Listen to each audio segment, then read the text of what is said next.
Well, good morning and welcome to the Carlisle Public Schools. It's a great honor to welcome Governor Baker, Commissioner Riley, and Secretary Pizer this morning to come and view our school and see all the incredible work that our people have been doing. It has been a concerted effort put forth by our faculty and staff, our administrative team, our students, our families, our school committee, town boards and officials. Everyone has really leaned into the project of reopening our schools, and I think we've been able to make that possible for our students. And it's great to have folks at the state level come out and recognize all of that hard work. I think I would also be remiss if I didn't acknowledge that, yes, we are somewhat privileged here in Carlisle, and we were well positioned to make this transition.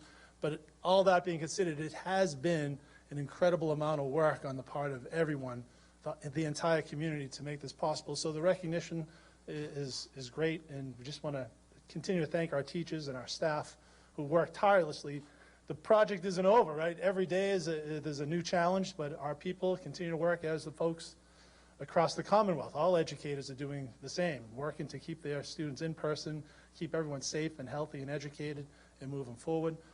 I also want to I have the opportunity, I have the microphone, to thank the Mass Association of School Superintendents and the roundtables they support, and all the collaboration that takes place between districts and supporting one another and making sure that we all are in the best position possible to service our students and our communities. So as stressful as this has been with the recent call for you guys to come out and see our school, we really appreciate it, and we're just thankful that you recognize all the hard work and effort that educators across the Commonwealth are putting in to make this possible. So thank you. I want to thank Commissioner Riley for his leadership. I know it's not an easy task. No one has been through this, and we all get frustrated at times with the way things are going, but we really appreciate the leadership provided by the DSC. And of course, Governor Baker, we appreciate your leadership, and we thank you for the support. And I'll be remiss, I've heard it multiple times coming in the building just now. People are so appreciative of your leadership over the Commonwealth during this time, so thank you, and thank you for the continued support. And of course, I'll talk to you later on about some additional funds we may need, as it's not inexpensive to open school during these times and these challenges. But thank you again. Thank you for all your support, and welcome. It's my pleasure to have you. Thank you very much, Superintendent.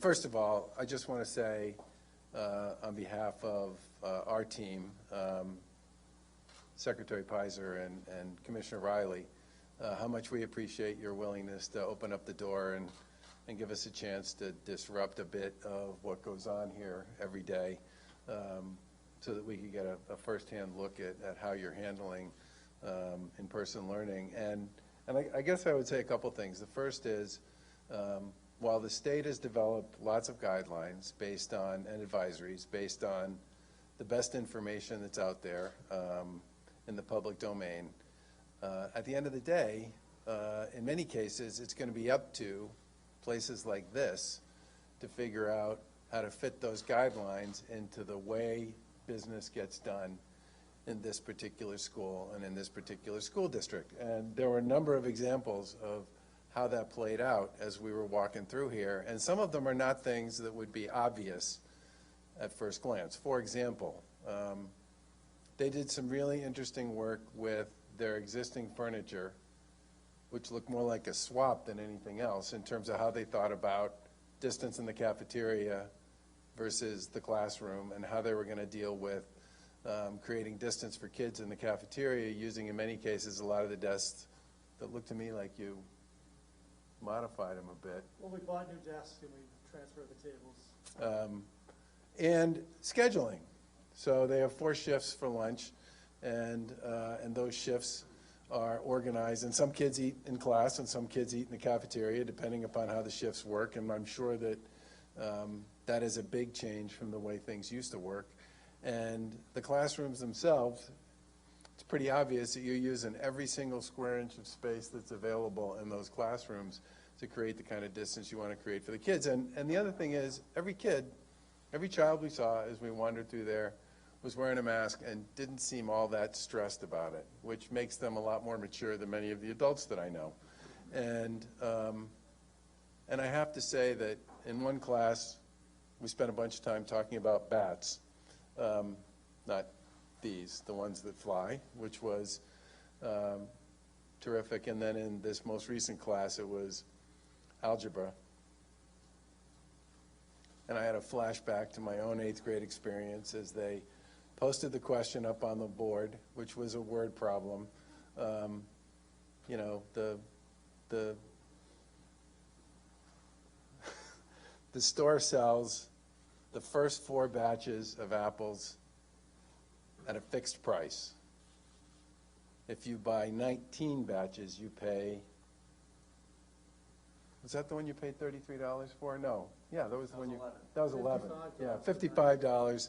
$55 if you bought 19, $11, or $33 if you bought 11. And what's the fixed price for the first 4 batches? And I did exactly what I used to do when I was in school with a problem like that, was I stared at it. And then Brady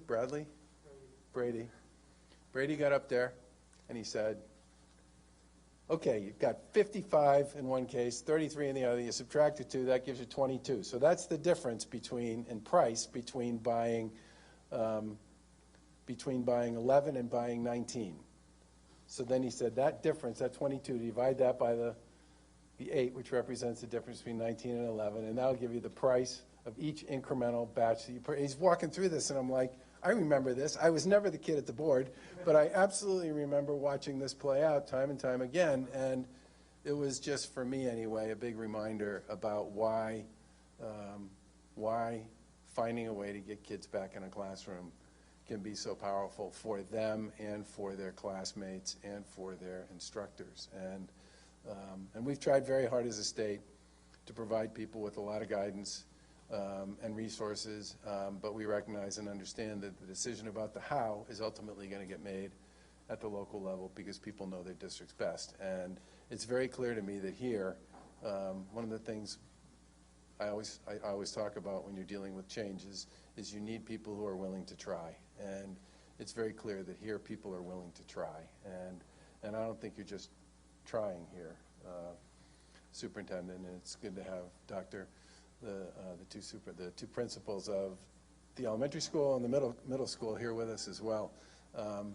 It's very clear that you folks are not only trying, but you're getting it done, and it's terrific for us to have a chance to spend some time with you in a school. It's been great, and I really appreciate that. I don't know if Commissioner or Secretary, you want to add anything? Yeah. So, you know, the best part of our job, I think my job anyway, is to come back and see kids learning and doing what they're supposed to. And it just reminds us again how important it is for kids to be in school. And I just want to thank everyone from the school committee members to the teachers, the administrators, and the community at large here who really work together to get a good operation in place for kids. So thank you. Questions? We go on topic first. Governor, can you talk a little bit about how do we make some of these decisions work in other areas? Obviously, Boston's tackling, we're trying to get back even just some of the learning back to as early as Monday. And now that we have some things that are playing out and it seems to be working there, how do you get it to work everywhere? I think the superintendent roundtables are certainly, which Jim mentioned, are absolutely part of the answer to that. There's nothing quite like practical experience to teach and to educate folks about different ways of thinking about solving similar kinds of problems.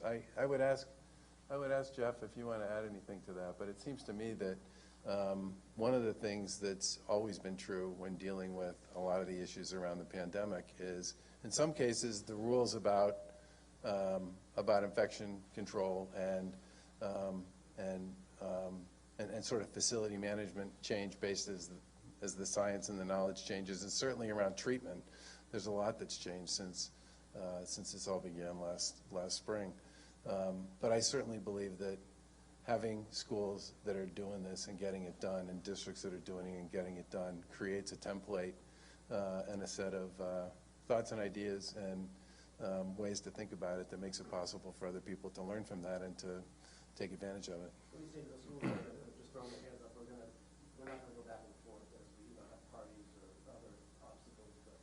was it Wellesley and Marlboro saying they're going to put it until next year?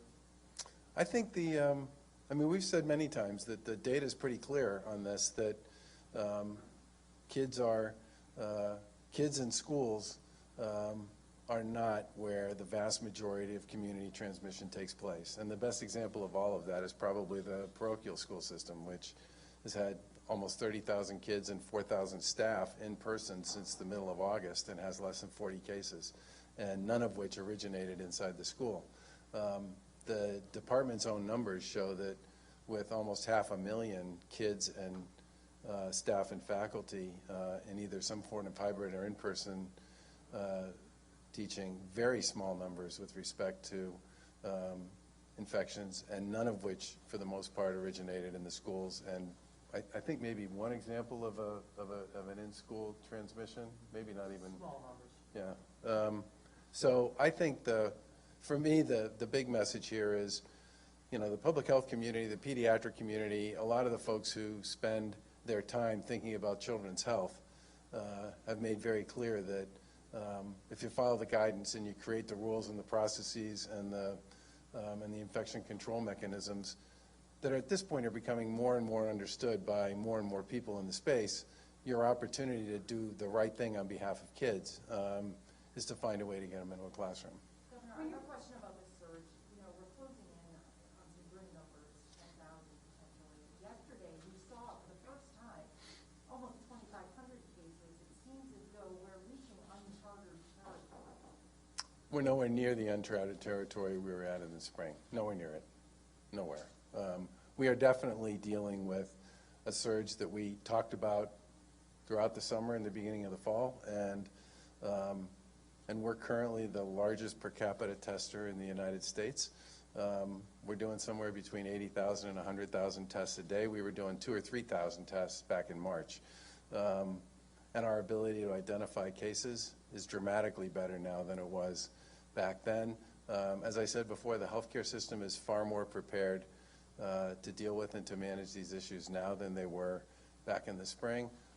We've been talking to them almost daily about what the best way for us to support them as we go forward, and we'll have more to say about this tomorrow when we talk about some of the field hospitals that we will reopen in places that will look relatively familiar, I think, to a lot of people. But this is a drill and a process that I think at this point we have a fair amount of experience with. And I think in many ways, this is not just an issue for Massachusetts. It's a challenge for the rest of the country and, frankly, most of the Western world. And there's a great story that just got posted that was in the Washington Post that talked about the fact that the vast majority of the spread that's currently going on, at least in the U.S., is dinner parties, game nights. It's the stuff I've been talking about for months now. Small, informal, casual gatherings with a bigger circle of friends than people were spending time with back at the beginning of the summer. And that is in many respects the thing that makes this so insidious, which is for us to really win this fight, people have got to recognize and understand that spending a lot of time outside their core circle, their core social circle, their core family circle, if people aren't going to wear masks, aren't going to distance, aren't going to do the things that they do when they're in school or at work or they go to the store or they go almost anywhere else, your risk and your opportunity, if you are infected, to spread the virus is so much higher. And that's the piece that people really need to focus on. Can we give people some perspective when they see that sort of eye-popping number? Well, we hadn't seen that kind of number all summer long. We certainly hadn't seen it until yesterday. So when you say we're nowhere near, what are you talking about? Like, what were the peak numbers in earlier on? They were around 3,000 a day, right?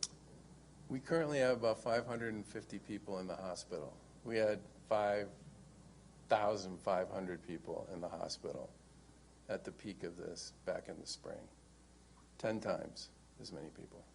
It's very different. And if you look at the slope of the line, and this is in the DPH data book that gets posted every day, the slope of the line with respect to hospitalizations went like this in the spring. The slope of that line now goes like this. Now, I've talked about the fact that it's moved since Labor Day, and that's the reason we put in the gathering limit, the stay-at-home advisory, and changed some of the rules with respect to outdoor and indoor activity. But the big message that is critical in all this is familiar people being familiar in familiar settings is really, not just here, but all over the place, the major element that's driving the spread at this point. And people's social circles have gotten bigger. Take hockey, right? Youth hockey. The actual act of playing hockey, that may have been a minor contributor to what was going on, but the big issue there was all the socialization that was going on when large groups of kids and adults would show up at a rink at 7 o'clock in the morning, and there would be games all day long. And, you know, a kid would play in 2 or 3 games, and their parents would watch them in 2 or 3 games. And then the rest of the time was just a tremendous amount of informal, no mask, no distance socialization that went on between the kids and the adults. And that is where the vast majority of the issues associated with transmission came from. This is the piece we really need to focus on. Trevor, can you speak to the suspension of interstate hockey that just came out today? I think all of the states in the Northeast have basically agreed that it is the actual act of these big tournaments and all the stuff that goes on off the ice that's driving a big piece of the transmission around the region. And what we want to do basically is create a way, a set of rules, a set of policies, guidelines that everybody across the regions, because people are crossing state lines in this stuff on a pretty regular basis. We want everybody playing across the region with the same set of rules, the same set of protocols, the same set of guidelines that are all being enforced and administered the same way in every state. And it's going to take us a few weeks to figure that out. Last question. Schools, can you touch on the fact that obviously this seems to be working well here in Carlisle, but this is a smaller community, the superintendent said it's more affluent community, they're able to design more desks, space kids out more.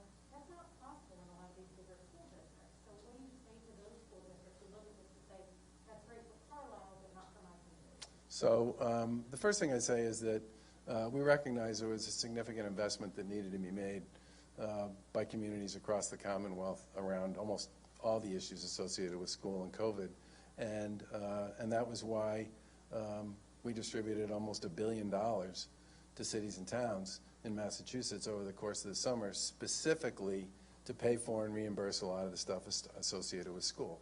And I think in many ways, those resources have made it possible, not just for folks here, but folks in a lot of districts around Massachusetts, to create a safe environment for kids to come back.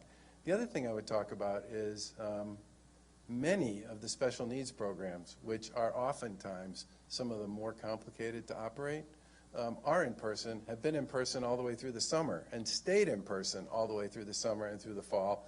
And that is close quarters in many cases, given the nature of some of the issues those kids are dealing with.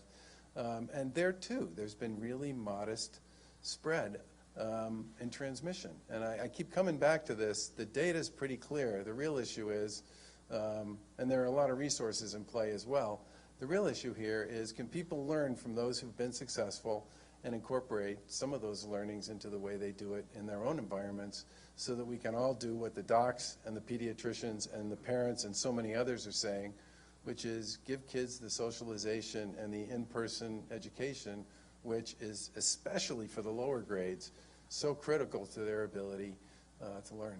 Thanks, everybody. How have they not been able to make sure the socialization is happening outside of school?